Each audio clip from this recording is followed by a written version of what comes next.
sí, una sola cosa. Pero por Hola, favor. Nico. Por favor. Hola, Hola, Nico. hola. ¿Cómo estás? Con la marraqueta más crujiente Bien, y pues, el café más contento. dulce.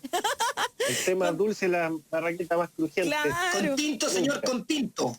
Oye, Así unas es. cosas solamente quería decir antes que quería decir que tengo que yo le dije ayer a Hassan Akran en la mañana que le iba a tomar la palabra y que le iba a saber porque él dijo que la gente no votaba en las regiones, en los sectores más desiguales, digamos, en los sectores más vulnerables, porque era muy inteligente, porque decía, ¿para qué voy a ir a votar si no va a cambiar nada?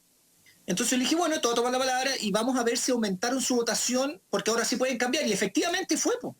Así fue, po. Efectivamente los sectores más vulnerables Toda la razón. votaron, no sé, 10, 15% más, porque dijeron en esta vuelta sí, po. En esta vuelta sí podemos hacer cambios. Entonces hay que reconocerle que Hassan tenía toda la razón y también un reconocimiento a La Pintana, Pudahuel, Maipú, todos los sectores que aumentaron su votación considerablemente. ¿Qué te parece ese dato, Nico? Bien, pues, potente. Yo viendo números de elecciones anteriores, pensaba que dos cosas podían darle una masividad grande, fuerte a esta elección, con la mayor cantidad de votantes en la historia, y un triunfo contundente a la prueba y a la Convención Constitucional, y era que votaran muchos jóvenes y aumentara muy potentemente la votación en los sectores populares. De hecho, bueno, peleé harto el cable con eso la última semana, lo puse por ahí en Twitter, en otro lado, y afortunadamente así se dio. Aumentaron los... El tema de la votación de los jóvenes, Sí. yo entiendo que no se hace... Bueno, a todo esto... Todavía no se sabe, Buen ¿no? día, Nico. Con todo respeto, Buenos días. pues yo creo que también representa lo que sucede con mi cara. Tu rostro refleja una noche larga. Muy evidente. Estoy hablando desde Podemos hacer un lugar esto por común. teléfono y apago la cámara. Estoy hablando desde un lugar común, Nico. ¿Ah? No creas que estoy riéndome contigo, ¿no, Eti? Es que me puse al tiro el sombrero. Esa fue la culpa. Sí, porque es que bueno, fue una noche larga, pero de hecho anoche bromeábamos con que no había programa hasta el día miércoles. Porque habían ganas de celebrar, entre otras cosas porque... Claro, entre otras cosas porque efectivamente uno percibió mayor participación y un abuelo de pájaros, ¿no? Claro, vio más jóvenes participando, pero entiendo que el desglose real de esa participación de los jóvenes es algo que estamos a la espera todavía, no existe ese dato Se demoran en sobre la publicar mesa, esos ¿no? datos, ¿no? Sí, bueno, lo de sectores populares ya es posible verlo, Sí, chequearlo en números concretos. Sí. Los de jóvenes no, es una tincada mía, lo que vi ayer, yo recorrí varios lugares y estaba haciendo la hora ahí de defensa de la prueba y la Convención Constitucional, y vi muchos jóvenes, yo he estado en varias elecciones, en ese tipo de cosas, y ahora vi muchos jóvenes como no había visto antes. Es una tincada, lo vamos a ver con el transcurso de los días, pero yo estoy casi seguro que así fue, que aumentó la participación de los jóvenes. Sí, Ahora uno podría pensar, Nico, que eso, de hecho, hay estudios que indican que, la otra vez lo hablábamos la semana pasada, la otra vez leí un estudio que dice que el que vota por primera vez, queda como comillas con un gustito, que le hace participar en 3-4 elecciones posteriores a ese primer voto, digamos, ¿no? Uno podría pensar que, claro, teniendo por delante un año de muchas elecciones, esa es una muy buena noticia, porque la mejor forma de leer todo aquello es que se está renovando la democracia, ¿no? Que se están reactivando las credenciales democráticas del país, de que la participación da cuenta de que hay una nueva oportunidad, Chile le está dando a la democracia una nueva oportunidad, ¿no?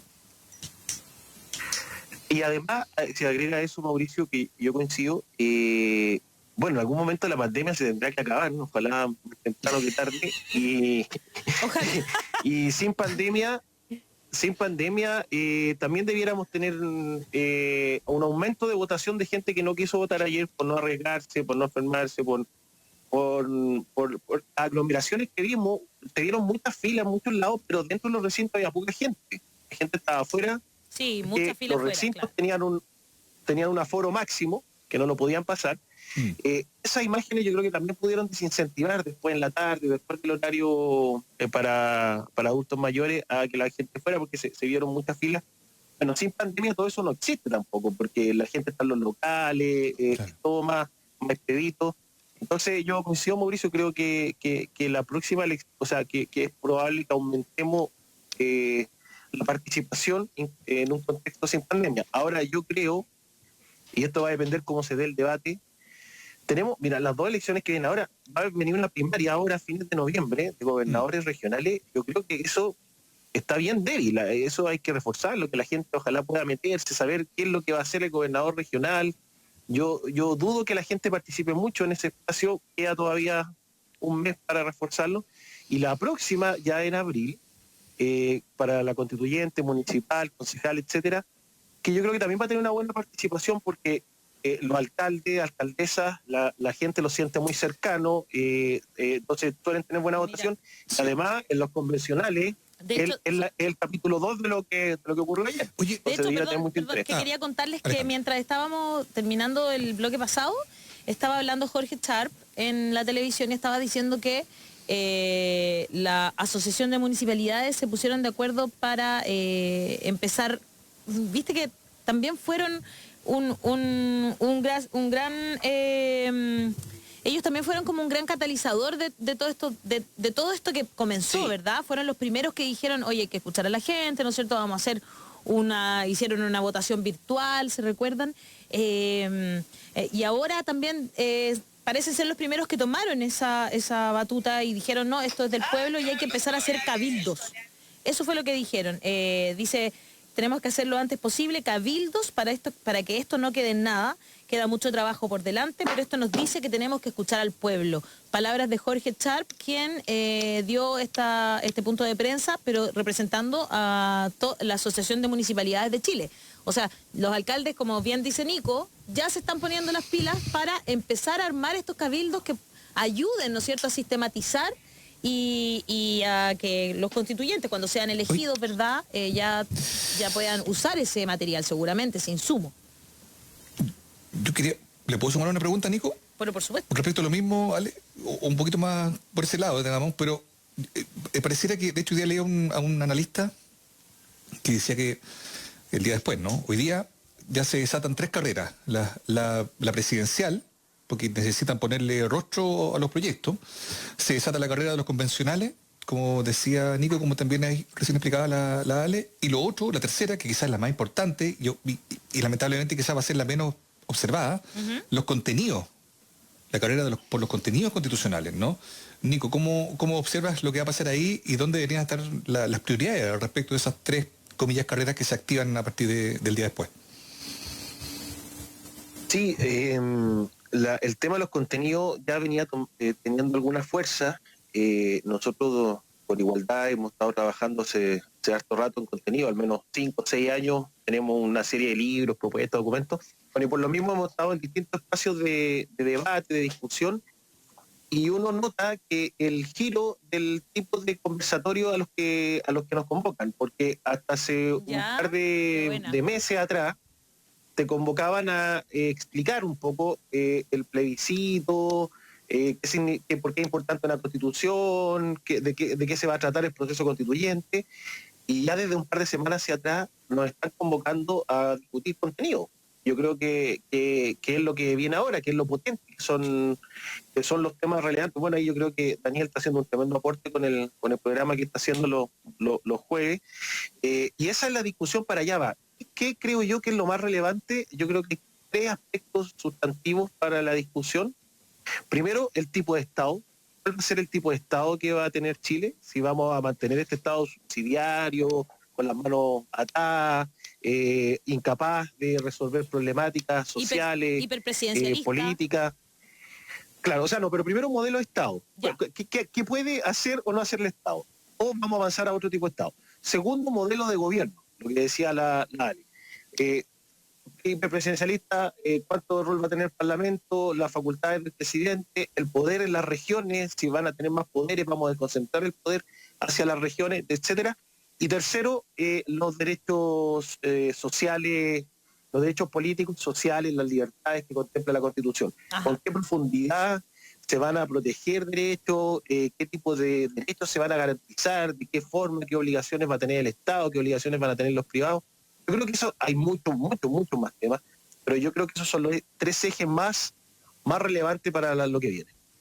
¿Qué es lo que alguna vez también en las charlas que uno da? O sea, la gente empieza preguntándote por los derechos sociales y políticos, después entra, bueno, y modelo de Estado también, obviamente, metido ahí, como muy asociado el modelo de Estado. Cuando uno da los talleres, los conversatorios, es eso, el Estado subsidiario versus el Estado bienestar, digamos, y por qué derechos sociales y políticos básicos deberían estar garantizados. Y después ya, como tú bien dices, Nico, la gente empieza a preguntarte, bueno, ¿y esto del presidencialismo? Oye, ¿y esto de la descentralización efectiva? Y entonces ahí ya tú empezás a meterte como a los contenidos, y esto del Tribunal Constitucional, y empiezan a ir más allá de solamente quedarse en los derechos que en un principio la gente salió a la calle porque quiere más salud, quiere más educación, no quiere más abuso, pero empieza a ir más allá, y eso también es muy interesante, porque se empieza a desarrollar ya qué es lo que queremos que vaya. Por ejemplo, tiene que estar el Consejo de Seguridad, el CONES, COSENA, en una constitución. ¿Y por qué tiene que estar un COSENA, el Consejo de Seguridad Nacional, sino además un órgano consultivo? En una constitución no tendría por qué estar. O ¿por qué tiene que estar qué policías existen en Chile? La policía de investigación, en la constitución, y si quisiera crear una tercera policía.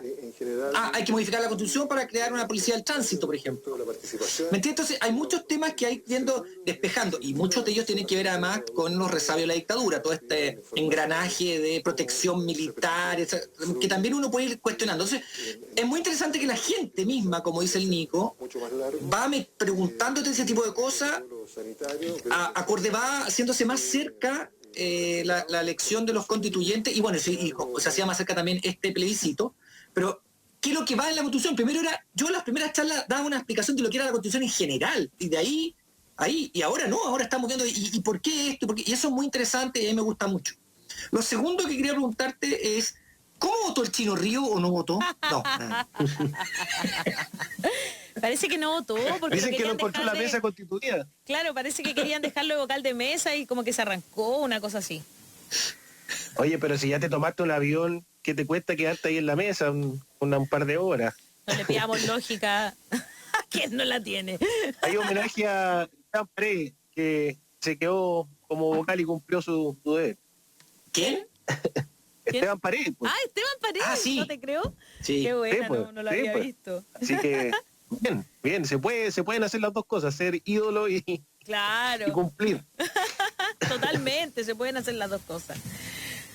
Oye, la primera era una pregunta, Daniel, o un comentario lo que le hiciste a Nico. No, era un comentario. Lo que lo quería llevar ahora era el reglamento. Sí, eso mismo, porque eso es lo que viene ahora. Que llevarlo yo, porque mucha gente se está preguntando, ¿cuál es el reglamento de la Convención Constitucional? Sí, que hay que dársela a la convención misma, y según algunos puede tenernos muchos meses, digo yo que soy patúo, puede tenerlos muchos meses preocupados del reglamento y no del contenido de la Constitución, y eso también puede ser un problema. ¿Qué opináis, Nico? Sí, efectivamente puede ser un problema, y en la experiencia internacional ha ocurrido que se nos puede ir mucho tiempo discutiendo las reglas con las cuales vamos a discutir la nueva Constitución. Y eso es un debate que sería interesante comenzar a adelantarlo sin pasar a llevar las atribuciones, porque esto es exclusividad y tiene que dárselo la propia convención. Es decir, la gente que salga electa para redactar la nueva Constitución también tienen que redactar su reglamento. Sería una intromisión de poder del Estado que, por ejemplo, el Congreso hubiese redactado el reglamento para el funcionamiento de la convención. Eso no podría ser, porque si establecen las reglas, dejan amarrada la capacidad de deliberación que tenga la convención. Pero lo que sí quedó en la Constitución, producto del acuerdo del 15 de noviembre y la mesa técnica que vino después, es que ese reglamento se tiene que aprobar por los 2/3 de la Convención Constituyente. Entonces va a requerir niveles de acuerdo más o menos amplios. En ese reglamento se va a resolver cómo va a funcionar la comisión, cómo va a tomar los acuerdos, cómo va a hacer las votaciones. Yo me imagino una cosa más o menos parecida al Congreso, es decir, comisiones por algunos temas, no sé, comisión modelo de Estado, comisión derechos sociales, comisión, debiera funcionar en este tipo de comisiones, y después ir llevando algunas propuestas a la plenaria, donde están todos los convencionales, y ahí ir votando los distintos puntos. Me imagino que debiera ser algo como eso. Pero el reglamento va a tener otra cuestión interesante, que son que yo creo que es una cosa que hay que empezar a relevar, que son los mecanismos de participación para que la gente pueda incidir en la convención, porque esto no sea solo ir a votar por el constituyente y ya está. No, o sea, debiera comportar. ¿Cómo se hace eso? ¿Cómo claro, por ejemplo, mira, yo creo que hay mínimos. ¿Ya? La Cámara de Diputados y Diputadas y el Senado ya hace un par de años, por ejemplo, transmiten todas sus sesiones por streaming y las sesiones de comisión y de sala. Por eso nosotros pudimos ver todo el debate del 10% de inicio a fin completo, porque fue transmitido. Pero se hace con todos los temas. Yo creo que un mínimo es que la convención transmita por streaming todas sus sesiones, que la gente pueda seguir todas las discusiones. Pero también hay otros mecanismos de participación que se han probado en distintos lugares del mundo que pueden participar. Hacer audiencias públicas, hacer rendición de cuentas territoriales, obligación que los constituyentes puedan hacer rendición de cuentas territoriales, centralización de las sedes, que la convención pueda funcionar no solo en Santiago, sino que en distintos lugares del país se pueden ocupar fórmulas mixtas, presencial y telemática, medidas de transparencia, publicidad, utilizar plataformas digitales, establecer mecanismos como iniciativas de enmienda constituyente que se ha ocupado en otros países. Por ejemplo, en Brasil se utilizó, donde la gente junta una cantidad de firmas y propone un tema en la constituyente. Entretenido, eso sería fantástico. Claro, sería una cuestión muy interesante. En Brasil se utilizó con muy buena experiencia. Algunas iniciativas tuvieron una cantidad de firmas, pero muy potente, y varias de esas enmiendas se discutieron y llegaron a quedarse en la Constitución. O sea, un ciudadano de verdad propuso algo, juntó firmas, lo puso en la convención y la convención lo discutió, lo aprobó y quedó en la Constitución definitiva. Entonces, hay muchas herramientas, muchos mecanismos que hoy día no están en ningún lado y no tienen por qué estar, porque la convención tiene que dárselos, tiene que autodárselos, que se pueden realizar, y yo creo que hay que empezar a profundizar ese debate. ¿Cómo hacemos la convención más participativa? ¿Cómo la gente puede hacer suya el debate que está ahí? Porque esa cuestión es sustantiva. Recuerden ustedes que yo quiero dar el ejemplo del retiro del 10%. El retiro del 10% en un momento tuvo 52 puntos de rating. Eso es un partido de Chile en el Mundial. Más que un partido de televisión de Chile. O sea, más que el Festival de Viña. Mucho más que el Festival de Viña. Más que el Festival de Viña. ¿No? Como que ahí hay y eso hizo, claro, y como la opinión pública está encima, hizo que mucha gente tuvo que cambiar sus posturas porque no podían defender frente a su electorado lo que estaban defendiendo. Bueno, la constituyente es importante que la ciudadanía esté encima del debate, porque es la única forma que el proceso sea exitoso, que tenga mucha participación y que termine bien y que después tengamos el plebiscito de salida, que podamos aprobar contento el texto que haya quedado y tengamos esa nueva constitución que tanto anhelamos.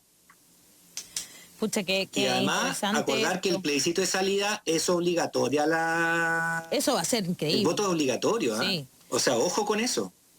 Van a votar 14 Ahí debería millones llegar de personas. Eso va a ser una cosa... No sé, de 13 millones y medio de votaciones, porque si no te multan. Entonces, o sea, son 14 y tanto, pero ya, ponte tú que exista gente que está a más de 200 kilómetros, bla, bla, bla. Pero va a llegar sobre 13 millones, debería ser la votación. Ahora... va a ser una cosa muy potente. Yo como que a veces me estaba medio enojada al principio porque no se logró el voto obligatorio para ¿no? Para el plebiscito de entrada. No te enojes. Pregúntale eso a la abuela. ¿Le pregunte a Pamela Giles?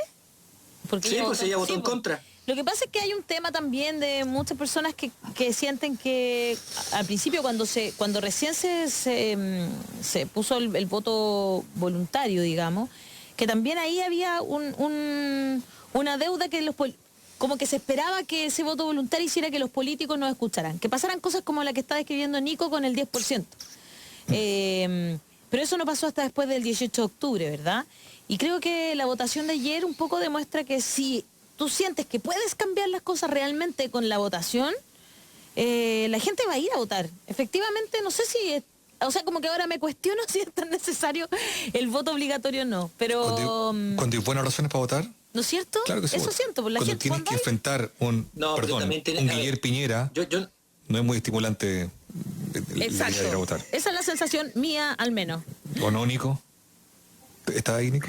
O sea, yo creo que cuando la gente siente que está en juego cosas relevantes, motiva a ir a votar. O sea, la democracia ahí importa y la democracia es importante. Y cuando la gente siente que ir a votar es un acto que no va a cambiar sustantivamente o no le va a afectar sustantivamente sus vidas, no ir a votar. Ahora, claro, el ejemplo de Guille Piñera, yo creo que mucha gente pensó que sus vidas no iban a cambiar mucho si es que, o al país no iba a ser tan distinto a como estaba haciendo si ganaba Piñera o ganaba Guille. Yo no voy a defender a Guille, pero creo que evidentemente a todos nos ha cambiado un poco la vida y el país ha cambiado bastante con este presidente. O sea, votar ahí también importaba.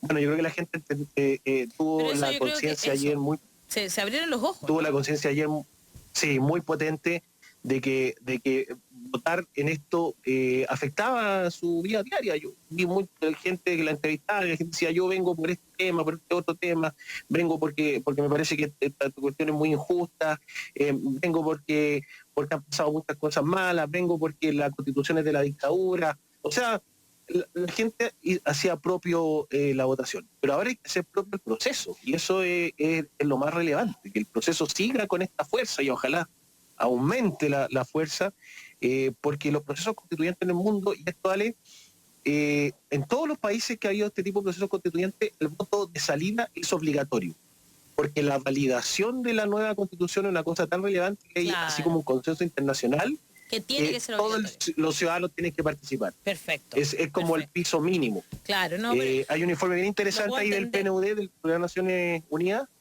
y claro, esa es una de las conclusiones. El piso mínimo hasta en los países menos democráticos que han tenido algún tipo de proceso constituyente, que al menos el plebiscito de salida sea obligatorio. Ese es el sentido de ese. Claro, porque esa carta magna nos va a acompañar durante muchos años.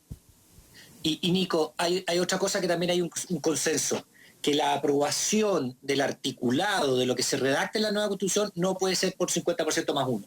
Quizás 2/3 es mucho, pero no puede ser una mayoría absoluta solamente para el articulado que va a crear la Constitución nueva. ¿Por qué? Porque hay una defensa de las minorías que hay que hacer, por lo tanto hay que tener un quórum un poco más alto en general para aprobar los articulados, no el plebiscito final que es 50% más uno, porque obviamente ahí la voluntad popular.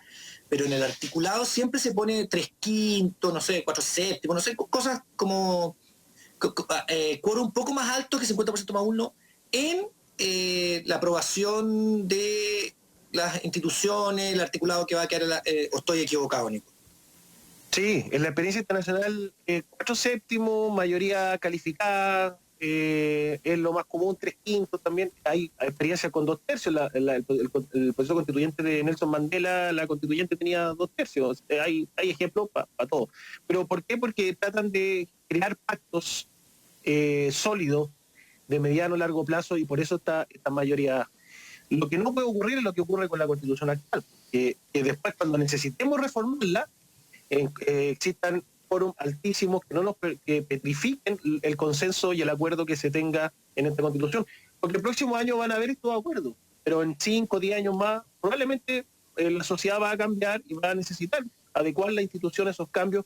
No vamos a hacer una Constitución de nuevo tan luego, seguramente, esperemos que no, pero sí va a ser necesario modificarla porque es parte de los procesos legislativos y de los procesos políticos. Deberíamos hacer una constitución que fuese como más, ¿cómo decirlo? Más cortita, más concisa. El minimalismo versus el maximalismo. Solo preguntando, claro, ¿qué decía? No, sí. ¿Cómo debería ser eso para que pudiese tener esos cambios y que vaya evolucionando, que la Constitución tenga la posibilidad de ir moviéndose junto con las sociedades? Bueno, eso es lo que dice el Nico. Porque un poco lo que tenéis que tener, para el quórum de los cambios, tienen que ser más bajos. Es que voy a citar al hijo de Mauricio. ¡Qué vieja la Constitución! Claro, porque se iba quedando atrás, porque era imposible hacer que esa Constitución evolucionara. Es vieja, viejo. Hay que cambiarla entonces. Hay que cambiarla entonces, igual dijo él. Me pasó a repasar un poco. Me parece que es lo más lógico y preclaro de... Lo que pasa, Nico, es que ayer fui a votar con mi hijo a una comuna donde ganó el rechazo. Y... Bueno. Y básicamente... Yo soy de los amarillos que están en ese mapa. Claro. Ya. Providencia. Y la cuestión es que vengo... No, Providencia la Reina, perdón, Ñuñoa era verde, claro. Bueno, y vamos saliendo y mi hijo tiene 6 años. 6 años, me dice, oye, y papá, cuando tú eras chico, me dice, ¿estaba esta Constitución? cuando tú eras niño. Yo dije, sí, mejor es vieja, entonces hay que cambiarla. Sentido común de un niño de 6 años. Porque cuesta tanto entender a... Claro. Entonces, para que no pase eso que dice el hijo de Mauricio, era como interesante que ¿no es cierto? ¿Cómo debería ser esa Pero buena pregunta, en términos de Carta Magna, ¿menos es más o no necesariamente, claro. Nico? También hay ejemplos para los dos lados. Ahora, ya. Fórmula que tenemos de los dos. Yo creo que vamos a terminar con una constitución mínima, que establezca más principios y estructuras generales que tantas cuestiones detalladas. Ya. Ahora, eso va a tener un problema, porque yo creo que mucha gente siente que es importante establecer, por ejemplo, el catálogo de derechos completo, uno por uno, un listado. Hay constituciones que son larguísimas, con derechos eternos. Bueno, yo creo que eso no necesariamente garantiza que esos derechos se puedan ejercer, pero sí principios estructurales, como por ejemplo lo que hablábamos antes, que los derechos queden afianzados, los derechos más relevantes queden bien afianzados, pero que haya un principio general que le permita al Estado actuar frente a determinadas cuestiones. Y eso, con esa posibilidad, con una cláusula así que puede tener 2 líneas, puedes hacer lo mismo que detallando 50 derechos. Entonces, una constitución mínima no significa que sea menos social, que proteja menos a la ciudadanía, sino que son modelos distintos. Yo creo que eso es lo que sintetiza mejor. Yo creo que eso es lo que pasa en Chile. Una constitución mínima con estructuras, principios. Por ahí me tinca que va a ir la cosa. Mira, yo te voy a agregar 2 elementos. La Constitución norteamericana tiene 7 artículos y 27 enmiendas. La Constitución inglesa, los ingleses no tienen Constitución. Claro, no hay Constitución. Pero también, y voy a decir una cosa aquí media puntúa, discúlpenme, si la derecha logra sacar 1/3 o más del tercio, pero no mayoría obviamente, para bloquear cualquier intento de que se haga en cualquier materia, aquí hay una cuestión que es cierta, chiquillo. La derecha no tiene en los últimos años, bueno, yo diría que nunca, pero como está sobre representado con senadores designados, después con el binominal, etcétera, la derecha nunca va a tener mayoría en el Congreso, no la va a tener. Y las leyes se aprueban en general con un 50% más 1. Entonces, si la derecha se pone dura y no quiere negociar nada en la Constitución, todas esas cosas se van a aprobar con un 50% más 1 en el Congreso. La derecha no tiene mayoría. Por lo tanto, la aplanadora podría venir posteriormente en el Congreso. Estúdienlo, véanlo, porque es una posibilidad muy posible, digamos. ¿Ah? Ajá. Posibilidad posible. Bueno, posibilidad posible. Muy bien, se entendió. En el mundo de las posibilidades. Probable. Una probabilidad muy probable. Una probabilidad muy posible. O una posibilidad muy probable. La primera media hora no se te escucha nada. Y ahora que estás hablando no se te entiende nada. Bueno, rabia. Entonces, y con esto no cambiamos Chile para esto, pues, Daniel. Oye. Ya, la celebración también. Uy, pero sí, estoy medio acelerado. No, pero en verdad podría ser, van a tener que negociar, creo yo, en el Congreso, en la Asamblea Constituyente, porque en el Congreso después, si no, puede haber una pasada con muchas leyes aprobadas que no se pudieron aprobar en la Asamblea Constituyente, porque no se tenía los 3/3 o 2/3 más 1, digamos, pero que sí se aprueben en el Congreso con un 50% más 1 y va a ser lo mismo o sea, no sé si me doy a entender, pero porque esto lo dijo al día siguiente Fernando Atria, al día siguiente del acuerdo del 15 de noviembre. Y ahora último, la derecha ha estado muy preocupada, entonces quiere que la Constitución, por ejemplo, sea aprobada por 2/3 y no por mayoría absoluta, como todos los plebiscitos constituyentes del mundo, porque yo no conozco ni un plebiscito constituyente del mundo que sea aprobado por 2/3 posteriormente, digamos. O sea, o por la propia Asamblea Constituyente o por la ciudadanía. Eso no existe, y a algunos se les está ocurriendo esas genialidades. Parece que me decían a mí que ayer Joaquín Levín decía eso, pero esas genialidades no van a pasar, no son efectivas, no tienen ningún asidero, ni en lo que está escrito hoy día, ni en lo que existe en el mundo. Por lo tanto, la invitación, y también yo creo que la derecha va a tener que estudiar la posibilidad de ceder, aunque tenga el tercio para bloquear, porque si no, la pasada va a ser en el Congreso posterior, digamos. O sea, va a haber muchas leyes aprobadas por el 50% más uno que no van a ser de su agrado y que podría haberse hecho una cosa más consensual en la Asamblea Constituyente. No sé qué piensas tú, Nico.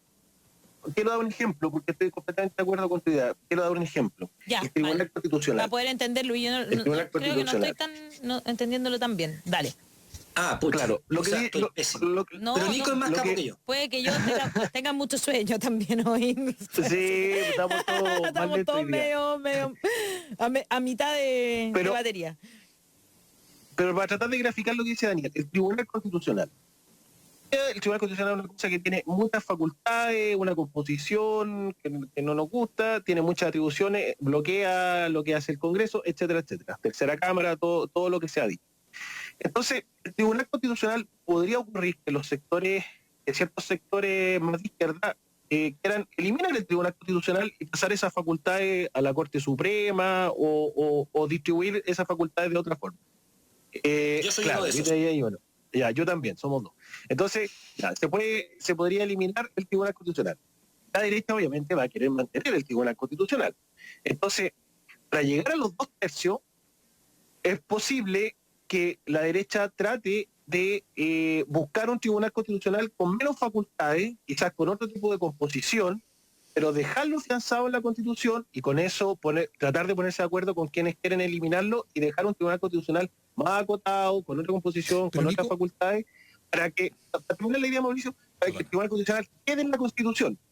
Porque si no queda en la Constitución, va a tener que regularlo una ley y en el Congreso va a haber más posibilidades de que el Tribunal Constitucional no exista a que los convencionales se puedan poner de acuerdo para que exista. Entonces, ahí yo creo que hay un ejemplo de cómo podría operar esta regla. Ok, ahora entiendo. ¿Puedo ir atrás? Por favor. El programa es suyo. Es que ese es el tema. Siento que empezamos a caer en la trampa. No digo que sea el caso Nico, estoy hablando en general. Se nos empieza a instalar la falsa realidad del futuro debate. Que lo que intenta decirnos es que, bueno, habló la ciudadanía, aquí el castigo de todo el mundo político, y nosotros los de la derecha, sobre representados, insisto, y con la amplificación que tienen los medios que son funcionales a los intereses que ellos están defendiendo, que no son los de la gente, resulta que creen que con un 20% en el bolsillo tienen toda la capacidad de sentarse a hablar de igual a igual con los que además creen representar al 80% de la población. Es muy complejo el tema. Lo que quiero decir es que seguimos pensando en la lógica del binominalismo sobre cómo se va a abordar el futuro o la redacción de esta nueva Constitución, cuando ayer se nos dijo que, una, es transversal, 80% quiere cambio, y dos, un 80% y un poco más le está diciendo al mundo político, el cambio lo queremos hacer sin ustedes. Entonces, cuando digo que quiero volver atrás, no quiero volver a la majadería de decir que claro, efectivamente tienen que ingresar nuevos actores. El tema es cómo van a ingresar esos nuevos actores sin la tutela de los que quieren representarlo y la patudez de los que no tienen cómo representarlos, pero igual sienten que tienen el derecho a sentarse ahí para discutir el futuro de esos ciudadanos que votaron ayer por una nueva Constitución. No sé si me explico. No sé cómo lo podríamos abordar ahí, Nico. Sí, pero a ver, parece que no nos dimos a entender bien. No estamos pensando en que ellos tienen una tutela para el Tribunal Constitucional. Es decir, es para dejar establecido... Estoy hablando sobre... sí, pero todos los temas, pero es que le pasa que... Estoy hablando sobre todos los temas. Se entiende, ¿no? Porque, por ejemplo, un día yo escuchaba... Sí, se entiende, pero... Es que se lo quiero decir a Nico. Lo que pasa es que la hoja en blanco significa que no hay nada en la Constitución. Nada. Salvo el respeto a los derechos humanos por los acuerdos, el artículo 5 y el artículo 135 de la Constitución, que están concatenados, ¿no? Entonces, salvo el respeto a los tratados de derechos humanos, no hay nada que te amarre en lo que va a ir anotadito ahí, en lo que va a ir redactado. Es una hoja en blanco. Entonces no te confundas. Lo que va a quedar ahí es lo que se pongan de acuerdo 2/3 más 1, por decir algo. Si hay muy pocas cosas, habrá muy pocas cosas. Lo que decía Nico. Y el resto se va a ver en el Congreso. Y en el Congreso la mayoría la tiene la centroizquierda. Por lo tanto, va a ser una constitución. ¿Va a ser ese Congreso? Perdón mi pregunta, porque... No, pues el Congreso se elige, en noviembre el nuevo. Claro, por y eso la te digo, Constitución no se es aprobaría tipo mayo, junio. Entonces todavía no sabemos tampoco cuál Sí, será no el sabemos qué Congreso, tipo de- claro, sí, que tengamos en esa ¿Tú época. crees que en el Congreso va a salir la derecha, Alejandra, por ventura? Pero, o sea, a ver, yo espero que no, pero a lo que voy es que No finalmente... esperes. O sea, no han tenido mayoría en los últimos años con elecciones libres y Pero democráticas, no han tenido mayoría. sí, Ni van a es tener. cierto. Ojalá. Pero también como que, no sé, yo creo que la gente quiere un cambio radical. Y, Es que ese es el tema, y ahí por eso le yo pregunto a siento Nico. que, claro, que como que me confunde esto de Por eso, Nico, no sé. si no va a ser el mismo Congreso, ¿cachai? No sé, a lo reitero la mejor pregunta. No va a ser, porque el nuevo Congreso se elige Ya, en pero noviembre. me estoy tratando de dar a explicar. Puede ser el último, a lo que voy es que a lo mejor no va a estar la mayoría que tú estás diciendo ahora. Ten la seguridad. Ten la seguridad, porque puede que en el Congreso... Bueno, pero no tenemos una bola de cristal, pues Daniel, ¿no? ¿Sabes? No, pero es cosa de ver los números, Pero es cosa de ver está bien, pero es cómo importante, está reaccionando la gente. Es importante decirlo, nos quedan 3 minutos, también tengo que decirles esto para que vayamos empezando a atar cabos. Sí, Nico, no me respondió la pregunta, po. Sí, voy, denme Dale. medio segundo, voy. dale. No, solo lo que quería decir, Mauricio, es que yo entiendo el punto, Mauricio, y a lo mejor mi análisis lo estoy haciendo sobre la estructura y la correlación de fuerzas que hay hoy día. Y bajo esa lógica lo pienso. Y el debate sobre el TC, que es el ejemplo que doy, el que me imagino se daría con esta correlación de fuerzas, pero Exacto. tú tienes toda la razón. Podemos tener una composición distinta y esto va a operar sobre la realidad, y a lo mejor los 2 tercios, van a entrar 2 tercios, van a tener ningún interés en mantener el Tribunal Constitucional, y dice llanamente, eso no va a ocurrir, Claro. o a lo mejor va a entrar un tercio bien compacto de la derecha que va a tener la capacidad de defenderlo, O con un bueno, quinto, con van a bueno. querer discutir sobre 2 tercios. O sea, ¿me entendió, no? Un poco Van es a lo que, convertir eso, claro, po. un Sí, poco a lo, claro, a lo o sea, que nosotros yo- vamos es que puede ser que también es importante explicarle a la gente que todo está relacionado, que es un poco lo que ustedes están Sí. diciendo, ¿no? Para decirlo en sencillo y en español para que nos entendamos bien. Es finalmente, importa que elijamos bien a los constituyentes, que sean personas que evidentemente... Es importantísimo. Es importantísimo, ¿no es cierto?, que sean personas que representan nuestras ideas, las que queremos plasmar en esa Constitución. Y luego también es importante que el próximo Congreso sea elegido también pensando en eso, porque esos Yes. congresistas también Así es. van a estar en la segunda parte de la construcción de nuestro sistema Y el jurídico, presidente- estatal, y el absolutamente. presidente, Ale, Y el presidente que se elija. el presidente de la República, porque él va a tener que echar a andar esta nueva Constitución. O sea, Perfecto. todo el paquete de elecciones potente. Antes que terminemos, Ale, en este momento en la Comisión de Constitución del Senado se está discutiendo escaños reservados. para pueblo indígena. Sí, los 3 senadores de la oposición ahí decidieron poner en votación ya el proyecto porque se trató de negociar, se hizo una mesa técnica con el gobierno, no hubo caso, algo lo comentaba la Ale antes, no hubo caso, el gobierno no quiere ceder en cuestiones, aspectos que son sustantivos para el mundo indígena, y si esto se va a poner en votación nomás, y bueno, ganará el más mejor, y ya no queda mucho tiempo, hay que, como decía Ay, sí. Leonel, ganará el más mejor, y ya no queda mucho tiempo, y hay que poner esto nomás, hay que echarlo a andar, no nos queda nada de tiempo, y los escaños reservados es fundamental Que salga estén. pronto. Muy de acuerdo. Oye, leo cortito algunos comentarios en YouTube. Tengo mis dudas respecto al voto obligatorio. Carolina, falta equidad. Chicos, avisen para la votación del 0,2 sobre las firmas de independientes para hacer presión por todas las redes. Debemos bajar el porcentaje para que haya más independientes constituyentes.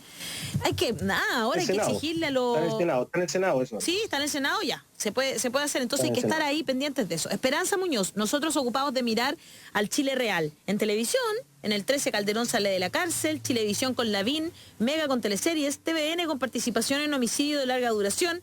Esto requiere una ley de medios.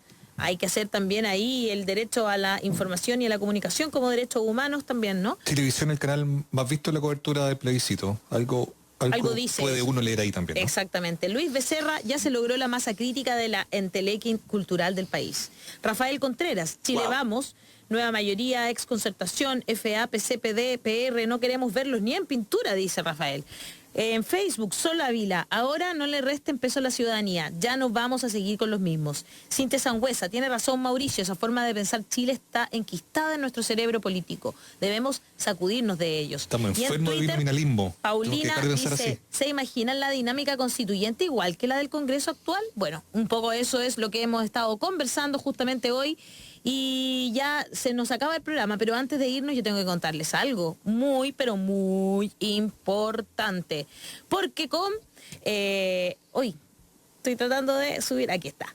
Con Visión Natural puedes mejorar tu vista sin salir de casa. Agenda tu hora al WhatsApp +569 5906 3937 y una moderna clínica móvil irá a tu domicilio y un especialista te hará un examen computarizado y con tu receta podrás armar tus lentes entre 300 armazones distintos. Los valores desde 49.900 pesos. Despacho a todo Santiago. Más información en oftalmóvil.com. Y con eso nos despedimos. Nico Facuse y antiácido. Y vamos que se puede. Nico Facuse, como siempre, preclaro. Agüita, está muy bien. Daniel Stingo, publicidad. como siempre, preclaro. Mauricio Jürgensen, como siempre, preclaro. Muchas gracias. Oye, nos despedimos y nos despedimos con esta canción que nos pidieron que termináramos con ella. Así que es un regalo para ustedes desde aquí, de Los que Sobran y de Radio y Televisión USACH. Vamos con el baile de Los que Sobran. Son los prisioneros para despedirnos. Chao, chao. Chao, chao.